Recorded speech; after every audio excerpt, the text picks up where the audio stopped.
Afro Comic Con 2021. Rewrite the future with us. Hi, I'm Greg Bridges, and it is indeed a pleasure to be a part of this year's Afro Comic Con. A big up to Afro Comic Con for bringing this amazing panel together for our audience. This is the Composers for Film Scores and TV panel. And with us today are a couple of folks who are heavily involved in music in all realms. First, I'd like to introduce Kwamé. Kwame's been in the public eye since he was 16 years old with his debut album, Kwamé the Boy Genius, featuring a new beginning. After releasing several albums as an artist, Kwamé shifted his focus to writing and producing for art for others, including Lloyd Banks, LL Cool J, Mary J. Blige, Keisha Cole, and numerous others. And he currently works with singer-songwriter Vivian Green, who's on his label Make Noise Records. He's written original scores for web series, television, and film, including Drumline, Freedom Writers, Stomp the Yard, and much more. Also with us is Lady Jess, a violinist and composer and educator. She's the artistic director of Urban Playground Chamber Orchestra, which prioritizes music by women and people of color. She's recorded and or performed with many of the top talents in music, including Alicia Keys, Anderson .Paak, Jasmine Sullivan, Lauryn Hill, Terence Blanchard, just to name a few. She's performed on Broadway and has contributed to soundtracks for the film The Five Bloods, The Lion King, Charlie's Angels, Judas and the Black Messiah, and more. Again, it is a great pleasure to have both of these artists with us today. So please join me in welcoming Kwamé and Lady Jess. Hi. Hey, what's going on? What's going on? Glad to have you both with us. Thank you for having us. You know, I was thinking about this subject overall, and both of you guys working in composing and scoring film and television, and just wondering, since you started doing that, do you watch film and TV differently now? You know, do different things stand out, or are you watching it more critical, or are you able to just kick back and still enjoy what's being presented? Kwamé, you want to go? Oh, I can go first if you want. For me, since I was a kid, I always try to see things from the inside out. So when I would watch TV, when I would watch movies, I was always looking for the stunt man. I was always super in tune with the score.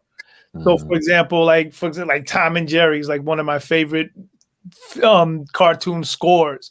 Bugs Bunny was my favorite cartoon scores. So I would always listen to it, but at the same time, try to zone out and watch the movie. I think flash forwarding to now doing cues and scores, I definitely look at it in a way like, okay, they tried to recreate this record because they couldn't get the clearance, or they tried to do this because they needed to fit this in with that. Or I listened to how a song supervisor, music supervisor, drops the records in, and I try to take notes. So I guess to answer your question with that long answer I gave is yes. Yes, I do. How about you? Yeah, I mean, I've always loved films and television, and I approach them with the same critical eye that I approach music. So having recorded films, because it's such a like all body, all everything experience to record for a film. Everything happens really fast. You just have these like bursts and you see it while you're recording it, and that definitely changed like how I view things, and it's always been kind of like a all elements thing, whether I stay with the show or whether I enjoy a movie. Like all of the elements matter equally to me, and that might be because of where I went to school. I went to University of North Carolina School of the Arts, so I went to school with film students, and I went to school with design and production students. So I value all elements of the production, and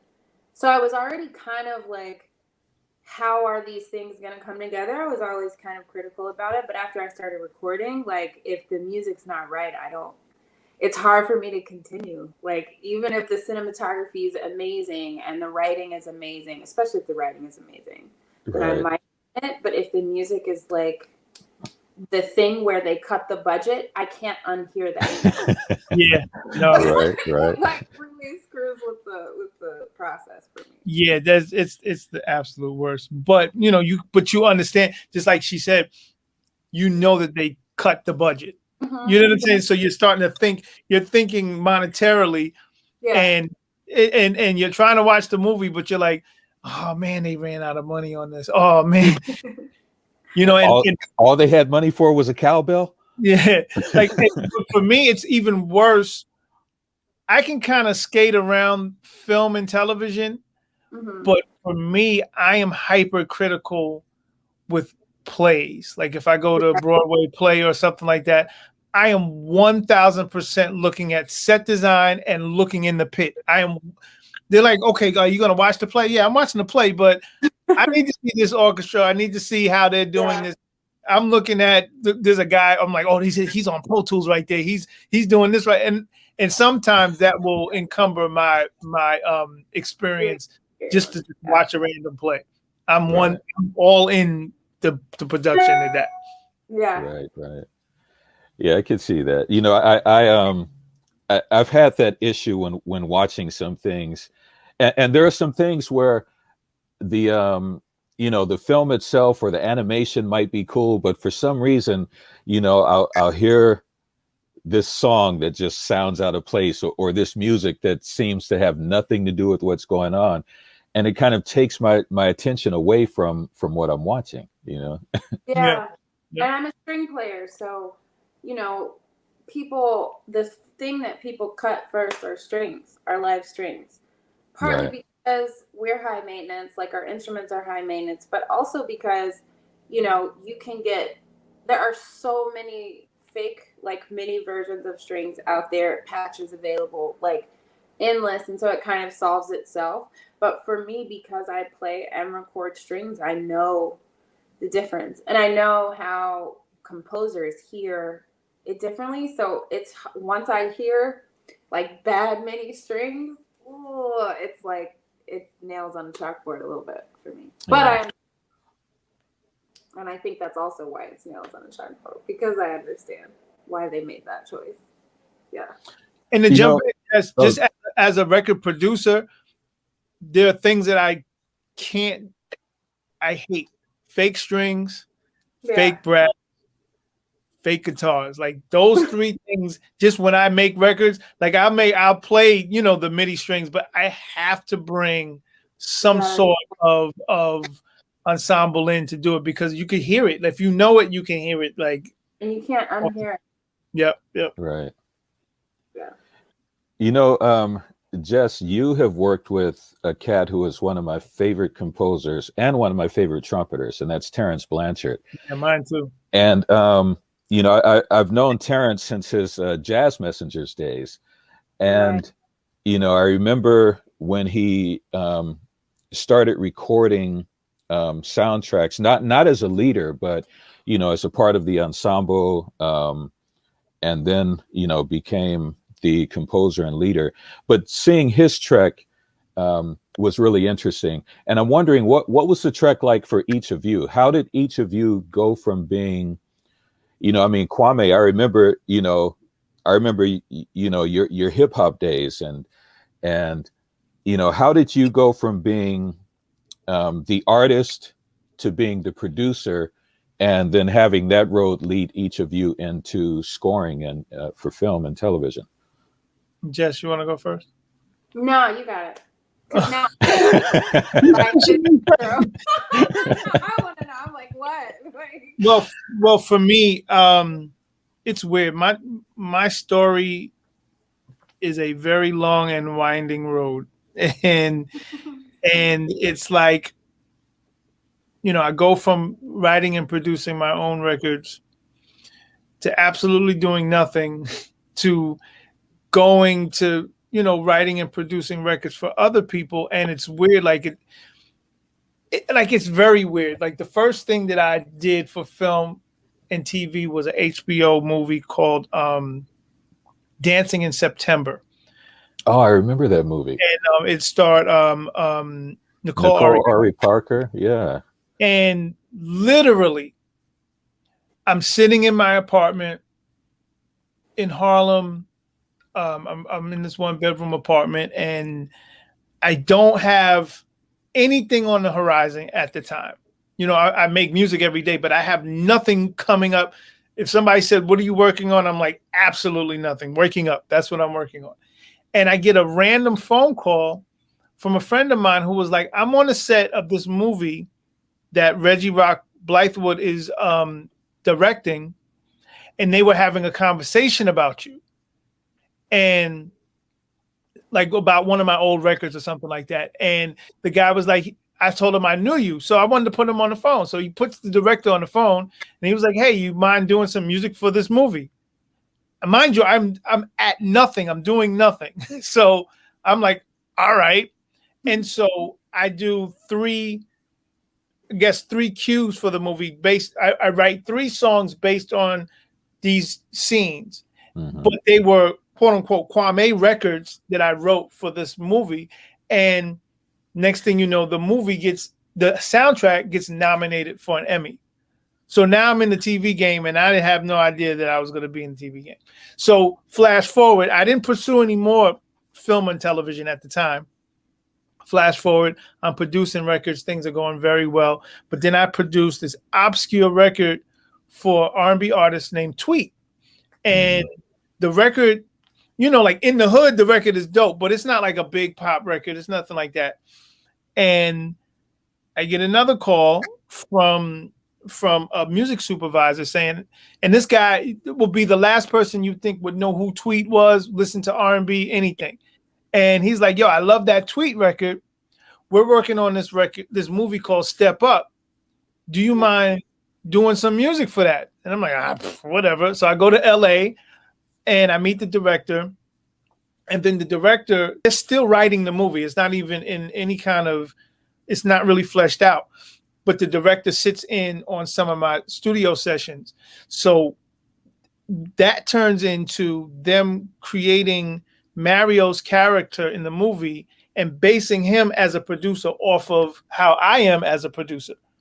And then that turned into me literally scoring pieces of the movie and doing the final score and doing all this kind of stuff and working with the person that they already hired to score, but I was, you know, working with that person.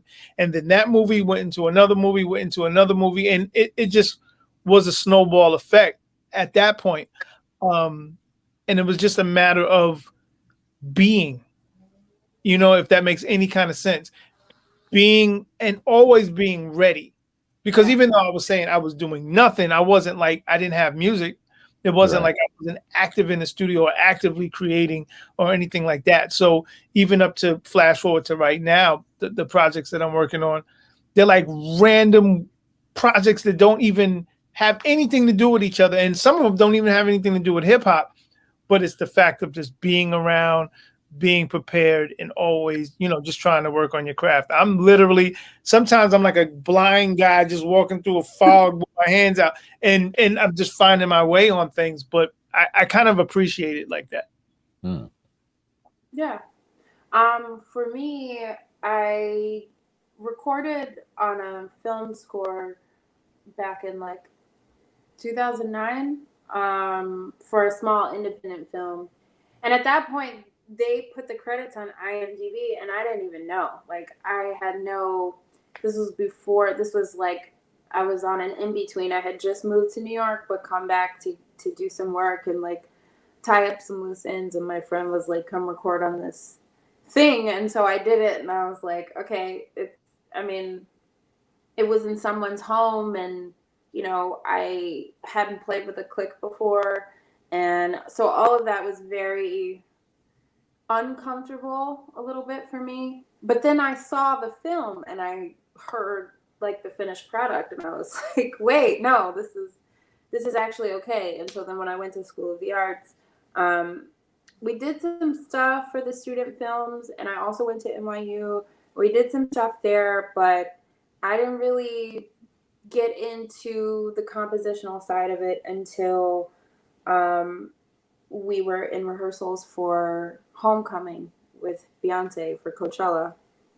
And at the time, we didn't know that they were recording that for a documentary.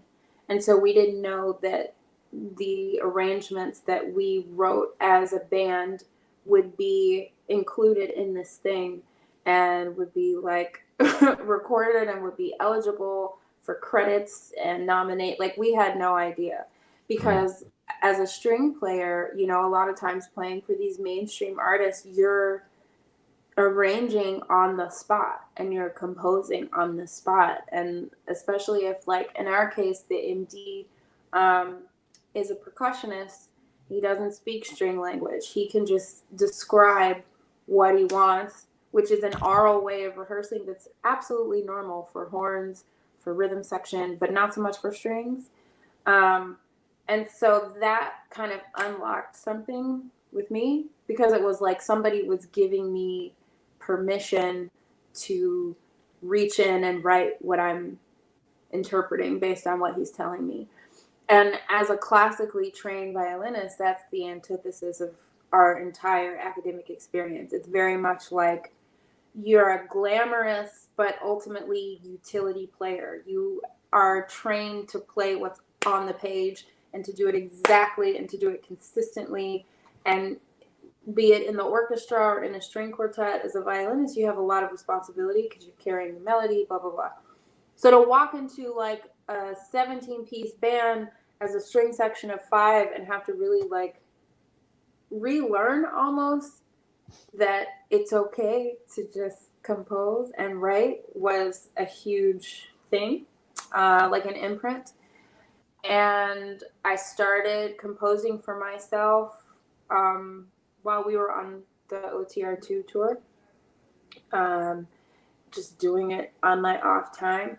And then I wrote a piece for a friend who was doing like an art film.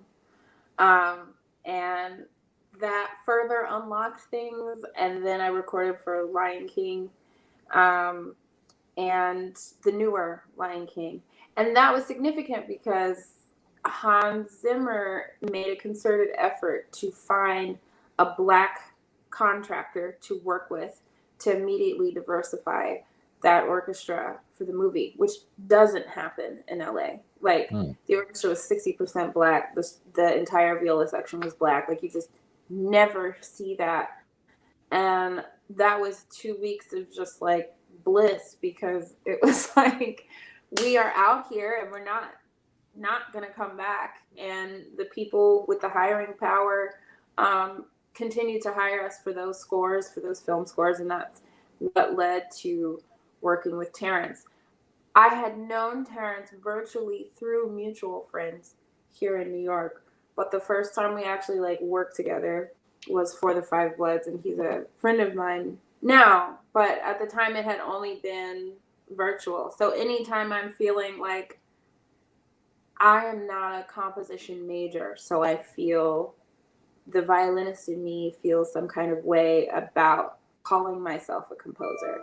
And in truth, I've been writing for years, and I just had to like accept the permission that I was giving me. You know what I mean? So that's kind of how I got into it. And then during the lockdown, I just lost so much money, so much work as a freelancer, that I knew I needed to keep my chops up, but really didn't want to play anything at all that was already written. And so I just started writing my own stuff.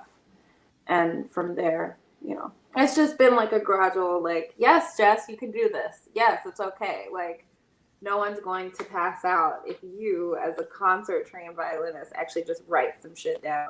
And that's, yeah. It shouldn't be radical, but it. Right. Just touched on. Can I jump real quick? I don't want to be too long with it. Oh no, fine. Just touched on something that is very, well, at least critical to me. She was, I can't quote it, but you were saying something when you first started, or when you were not first started, when you were dealing with the band, or when you were dealing with that new way of thinking, it puts you in an uncomfortable zone. Oh, yeah. Yet you attacked it the way you needed to attack it. And that's what it is for me. What I enjoy about doing composition for film and television is it's extremely uncomfortable for me. It's Really? not. Yes, it's extremely uncomfortable. It's extremely challenging. It feels like I'm rock climbing every time I do it. But that's why I like doing it. That's why I love doing it, because I come from the universe that I come from. I'm on a drum machine. I'm on a sampler. I'm on a microphone. You know what I'm saying? I'm on turntables. That's my universe. So, but the competitor in me, or the adventurer in me, says, well, I'm looking at something that was composed by John Williams. Like most of my favorite movies, John Williams composed. A lot of my favorite movies, Terence Blanchard composed. And I'm like, I can think it. Whatever I'm hearing on the screen, I can literally think it.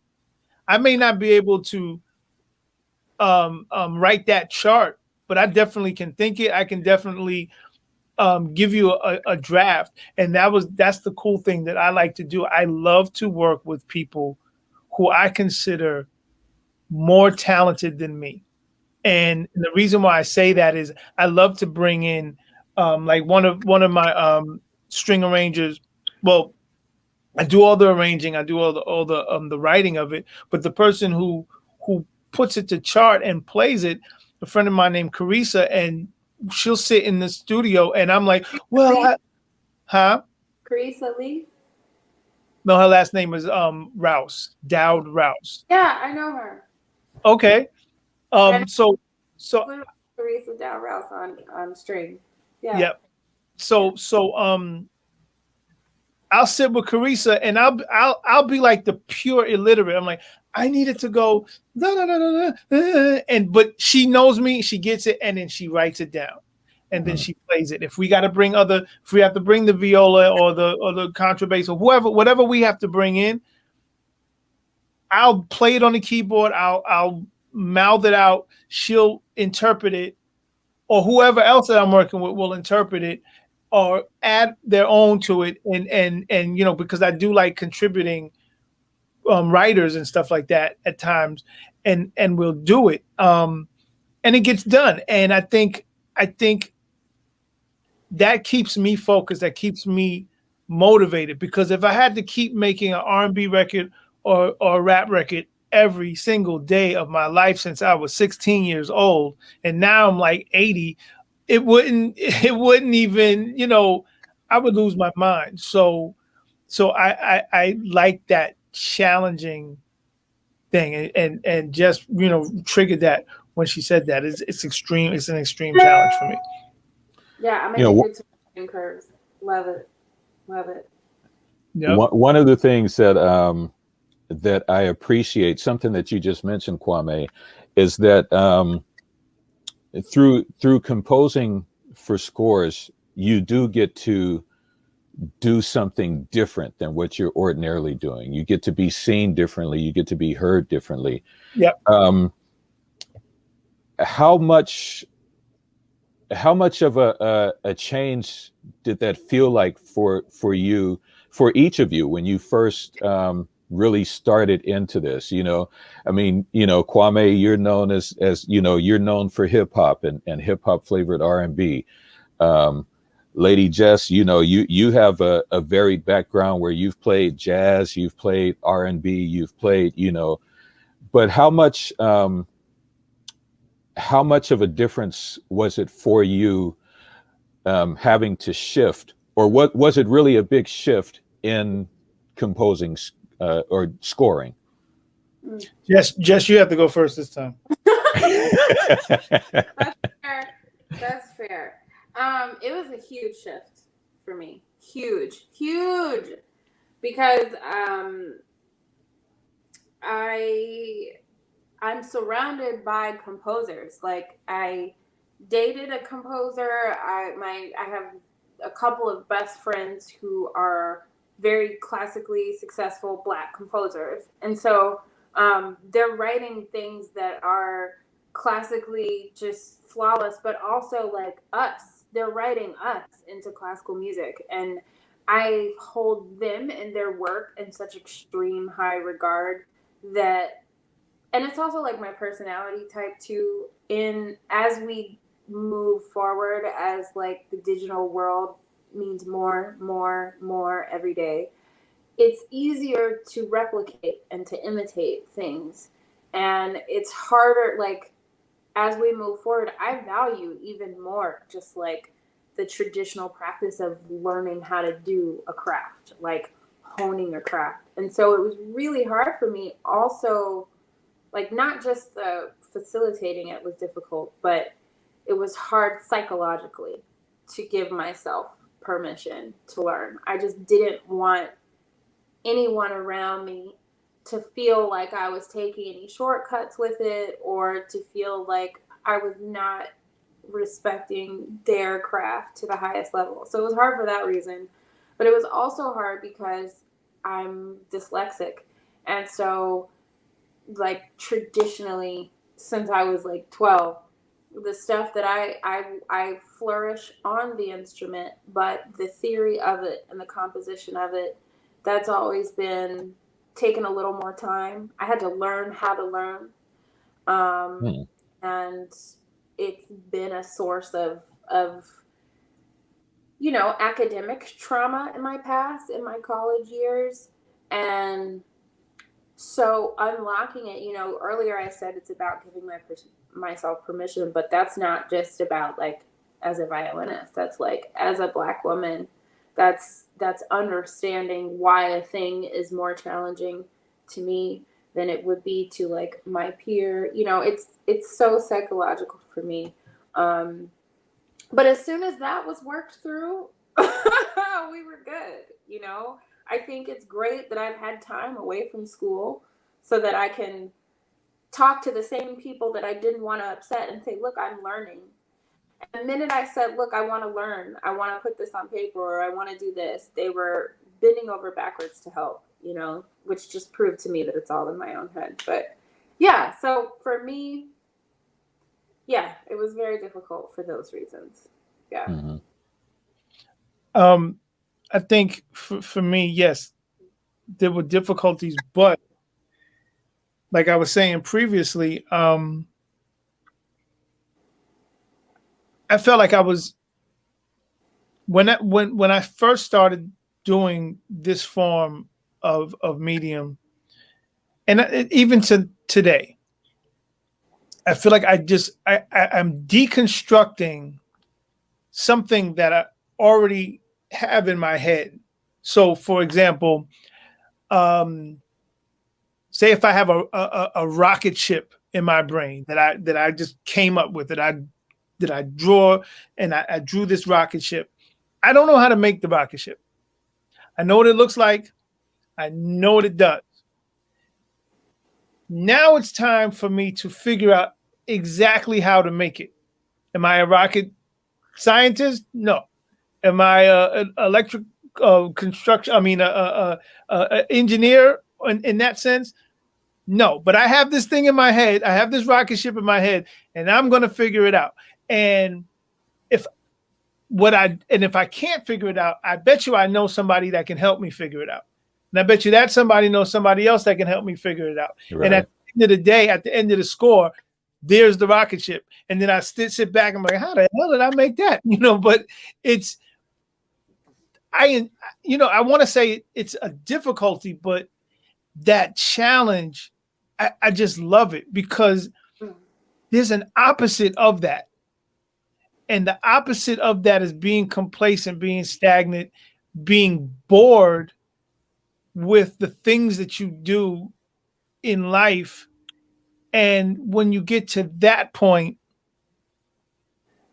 it's just not a cool way of being. So for me, I'm, when it's time to do a different score, like for example, I just did a movie with Lin Manuel Miranda, and it's a movie about to come out called Tick, Tick, Boom. And the way it started, it was just like, he sent me he sent me a demo. It's about this playwright named Jonathan Larson, and Jonathan Larson was he wrote Rent, and he was Lin's mentor. And Jonathan made this rap record in like 1983.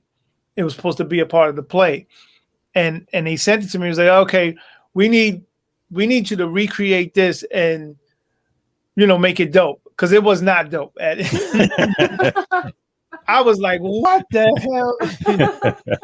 It was like if you got your somebody's old white granddad and told him to make a rap, and that's what it was. It was like, I was like, all right, but it was still in my wheelhouse.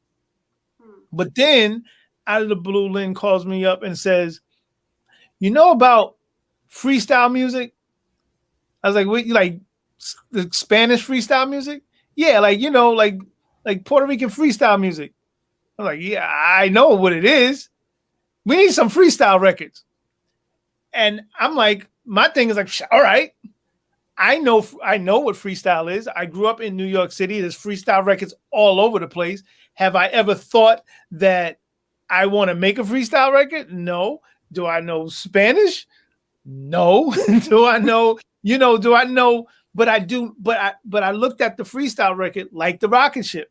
I know what the components are. And I know that I'm not going to try to copy off of somebody, but I know what the components are. I can listen to an 80s or a 90s freestyle record, and I can tell you, okay, he used this keyboard. He used this kind of this. They used this kind of drum machine. They used, and you put that all together, and you got to have your knowledge of music kick in, and you create. If you're a creative person, you should be able to create it. And so, yeah, I wasn't saying it was easy and it was a difficulty, but it was a great challenge to me. Right. And you like challenges. Yeah. I like challenges. I think all of us, many of us, if not all of us, share that kind of like, tell me no, please tell me no. Like, that thing. I think that thing is a thing that can filter out, separate one from the other is right. Who go, okay, cool, you got a challenge, but I got it. The core of what we do as creatives, at its core, is based on non-creative, I'm about to sound all deep, but non-creative society telling us we can't do it, telling us that we shouldn't do it, telling us to get a real job, telling us that we're wasting our time and we're chasing butterflies. So, like Jess was saying, we're inherently up for the challenge at all times, because our whole life, unless we had people around us supporting us, there was an equal amount or twice as many amount of people not believing. So you're going to always be like, yeah, what you got, what you want to do? So, yeah. It's a trip because that phrase has always been a phrase that has irritated me to no end. Get a real job. When a lot of times the people that are telling you to get a real job are appreciating others for doing what you do, and a lot of times the people they're appreciating aren't people who look like you. You mentioned something a little while ago, Lady Jess, about having a contractor call you up, a black contractor, and being in a situation where a lot of the orchestra was black.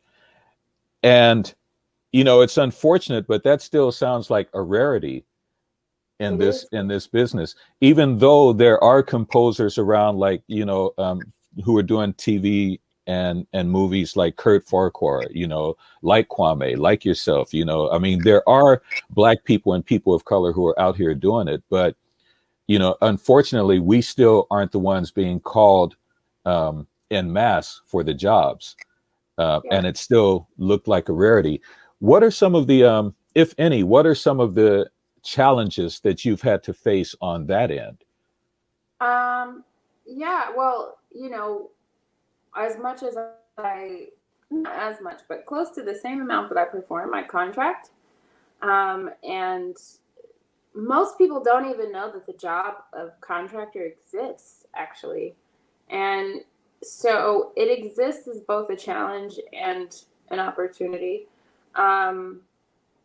Most people don't realize that mainstream artists have been requesting Black string players for years before they became as common as they are now. I've done a lot of strings contracting for the Roots, for when they use strings when they perform on Fallon.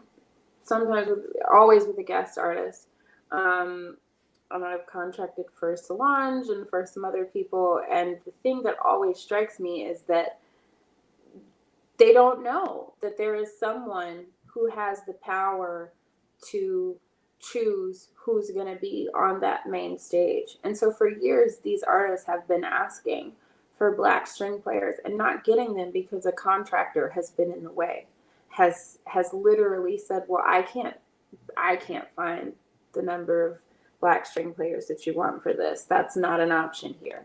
And they're in New York. Or I can't find, this demographic that you're asking for. And they're in LA. And it's just untrue. And so I got into contracting for that reason. I got sick of running into people who didn't even know that we exist. And I also continued to run into situations in which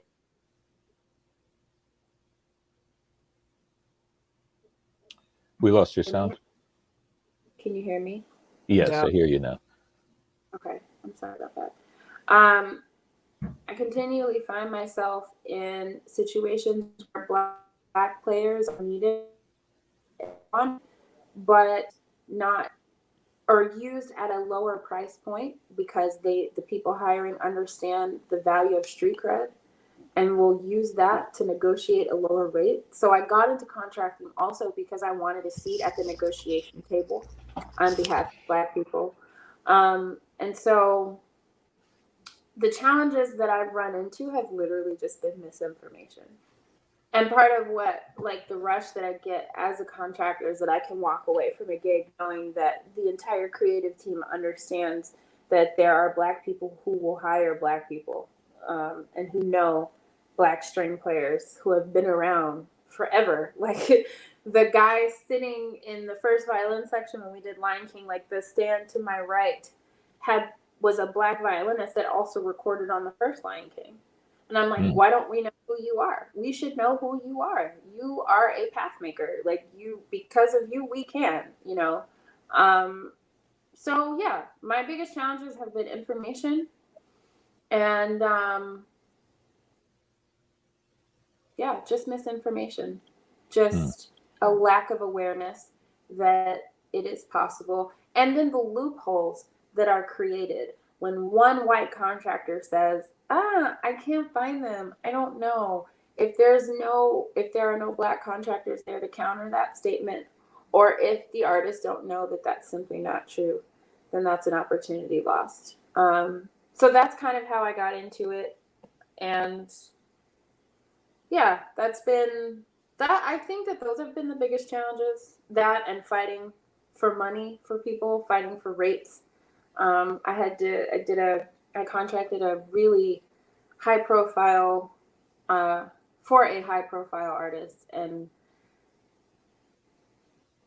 it was quoted at $200 for a day rate. And by the time I finished negotiating, I had $10.50 a player, as a day rate. And that was a huge learning experience, but that was also a huge challenge. Yeah. That's a huge difference. Yeah. But the thing is, you do stuff like that and you make that change. And then you hear 6 months later that same artist has used someone else and gone around you because they don't want to pay the same. And you already know that they're going to get the same players at the same old rate because of street cred. Those are the biggest challenges for me, like as a contractor, is like trying to explain to the next generation how to advocate for themselves and what their worth is and how important it is to have a very strong network while you're curating your brand as an individual. So having to remind people of a sense of community in a very individualistic, cultural landscape has been a challenge as well. But it's one that I enjoy, to be honest. Yeah. Oh, right on. On the composing side of things, I know technology enters in at times. I know musicians who use different software when they're composing. What are some of the tools that each of you use? I think it's broad based. Sometimes I will go into a studio and they'll have the dailies up, and whatever they're using, I'll just work with that, whether it's an Avid based situation or a Final Cut. It depends on the budget of the film and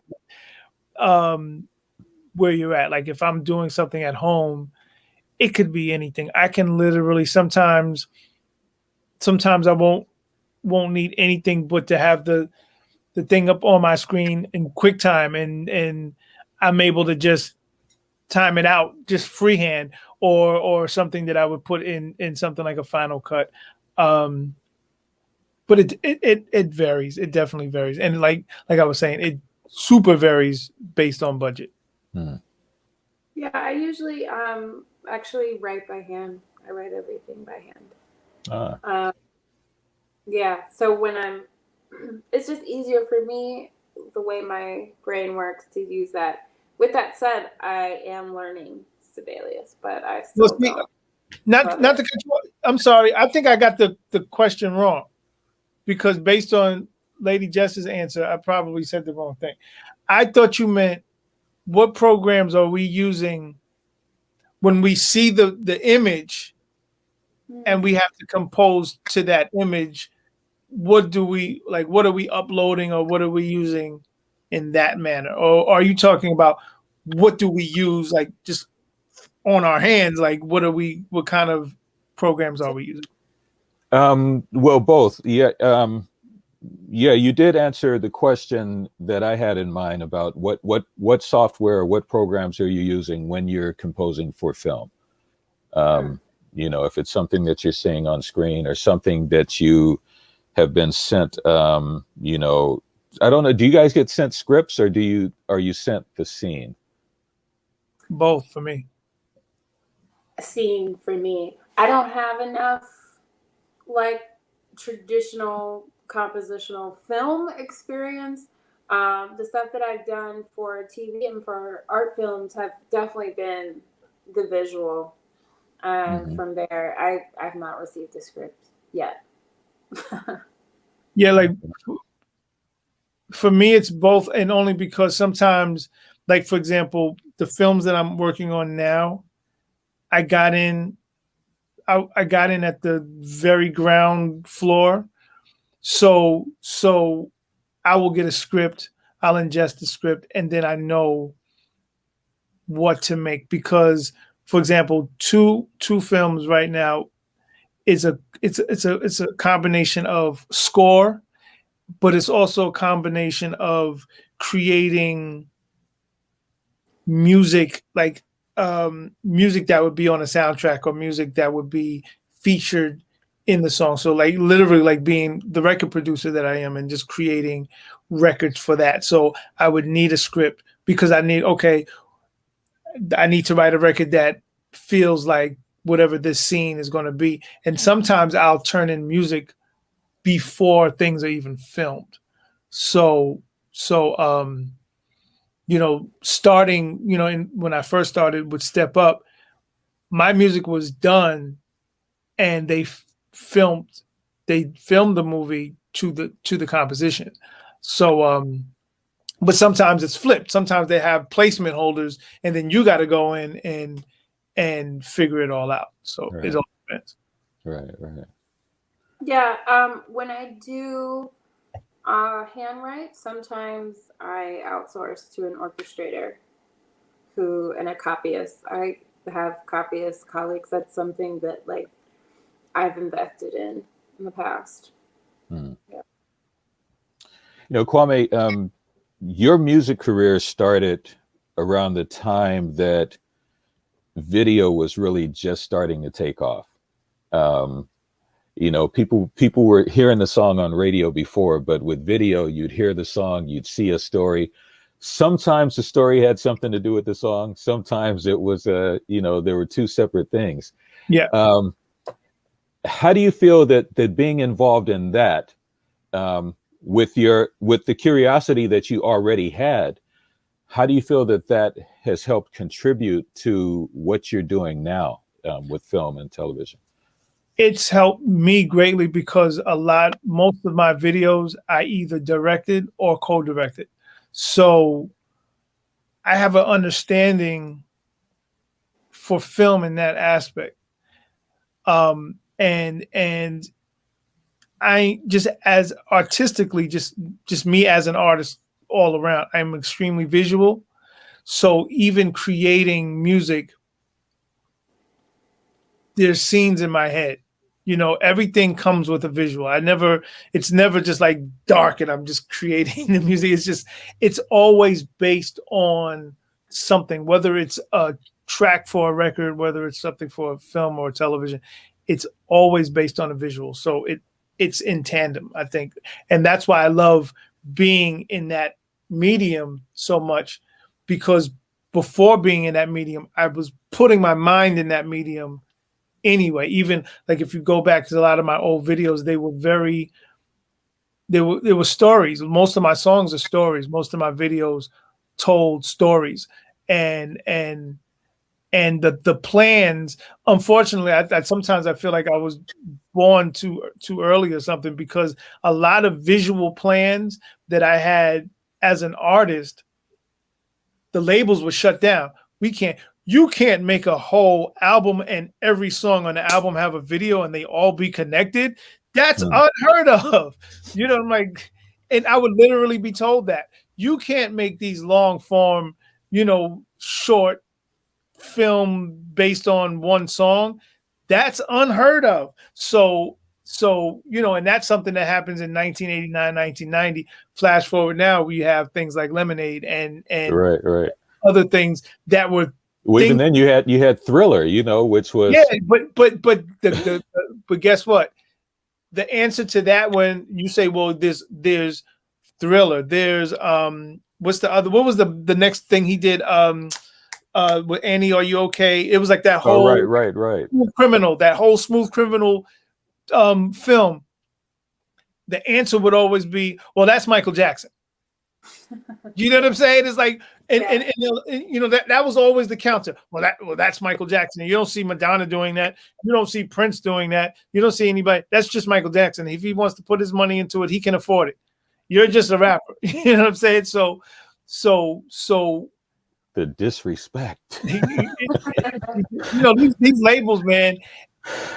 And so being able to think in that aspect just makes it an easier challenge. It's always going to be a challenge, but it makes it a fun challenge and an easier challenge to achieve those type of music to visuals. Right. You've each had an interesting path coming into scoring and composing for film and television. For the generations that are coming up, now, what are some of the words of advice that you would give to them in entering this field, or in trying to gain entrance to this field? Do you mind if I jump in? Yes. Not at all.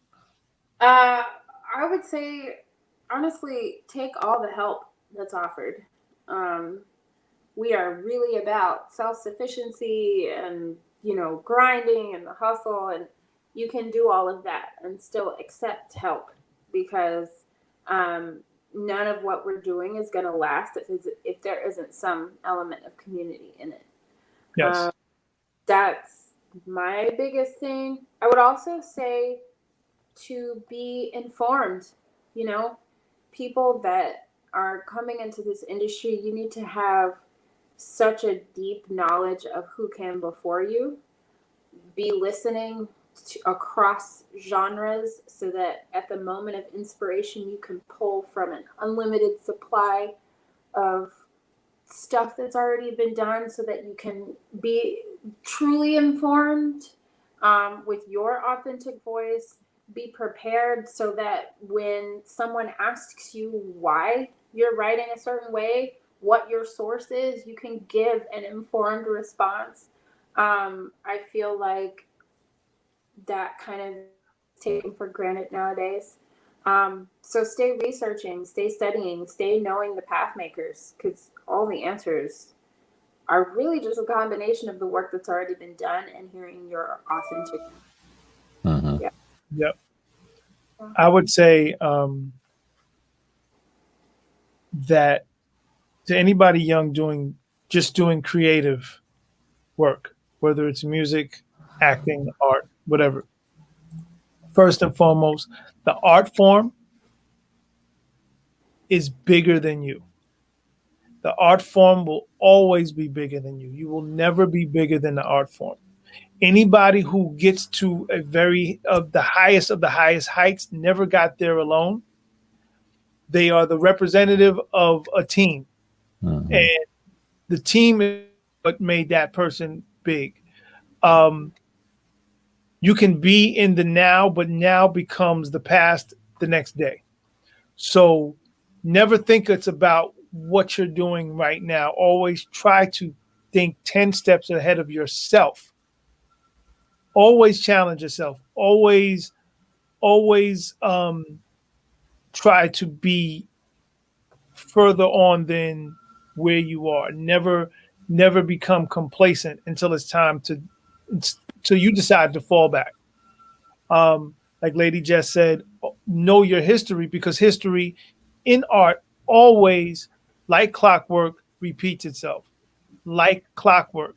No one invents anything. You know what I'm saying? It just gets repackaged, reformed, and regurgitated. But you want to know what it is. Like Lady Jess said, you want to know what you're pulling from. You want to be able to understand the reference. If a director is 60 years old and he gives you a reference, say from the Beatles or something before that, Ella Fitzgerald reference or whatever reference, you should know what that is. Just like if somebody comes and gives you a reference to something that Joey Badass did, or somebody new, you should know what that is as well. And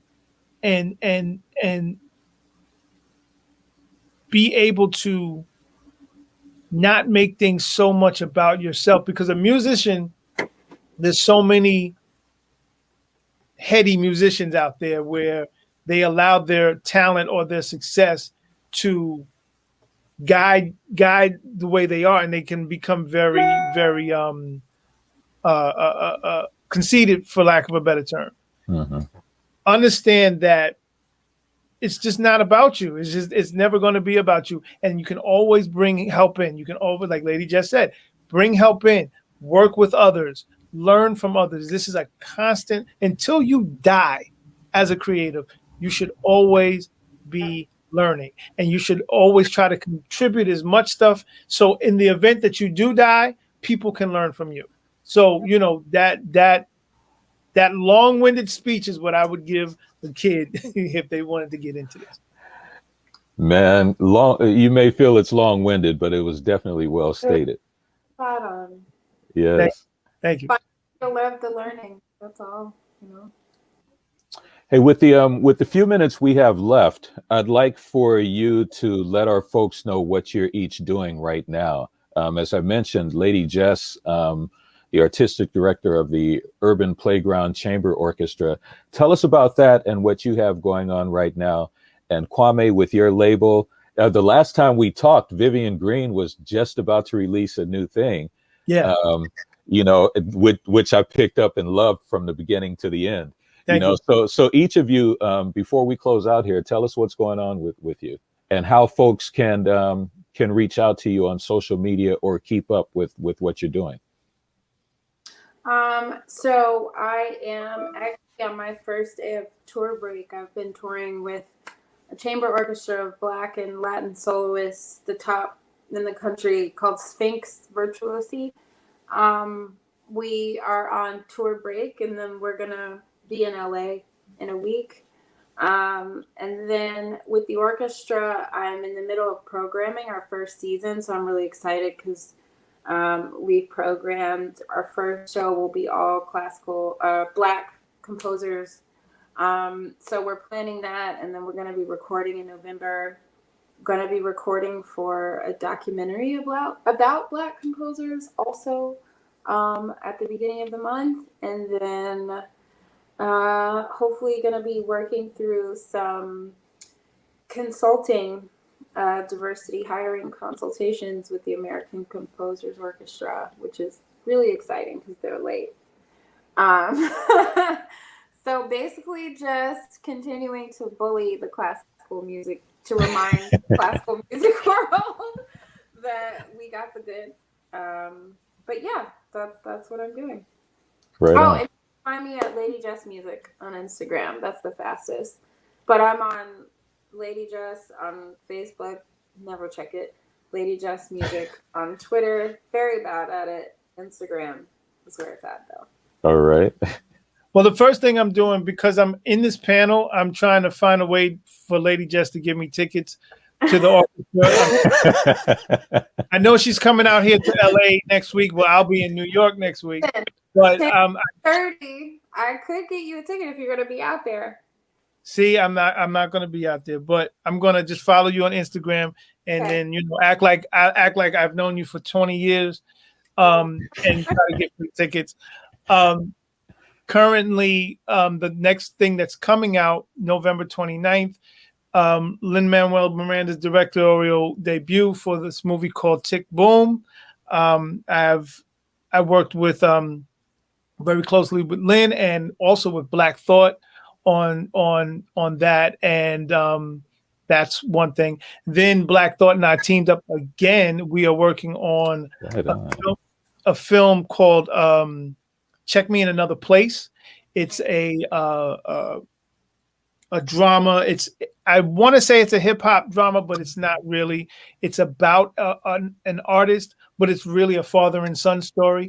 The cool thing about that is it's an artist that took place in the late 90s, early 2000s. So I'm creating a whole back catalog of this artist along with scoring. So we begin filming in Paris and Brussels in December.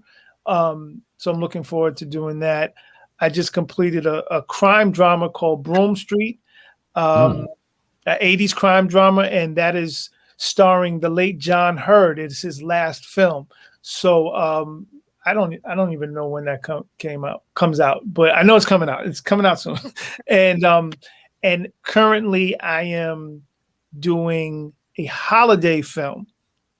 I am in Christmas music. I'm not going to say what it is, but Christmas is all around me right now.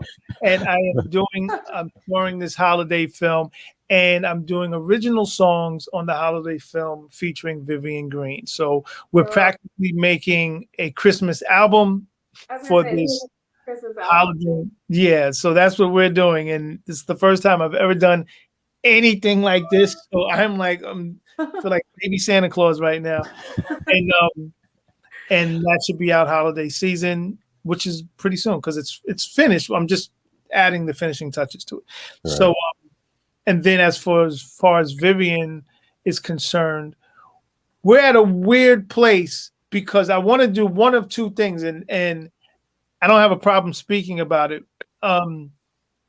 She put the album out in November of last year, full pandemic swing. So it kind of limited our touring. It kind of limited the things that we really need to do to get the music out there. So one things were a little bit more lenient this summer. We've been hitting the road very heavy. Like every weekend we're on the road. So we're creating new music. So I I don't know if I want to make a deluxe album and repackage the album with new songs, or make a new project.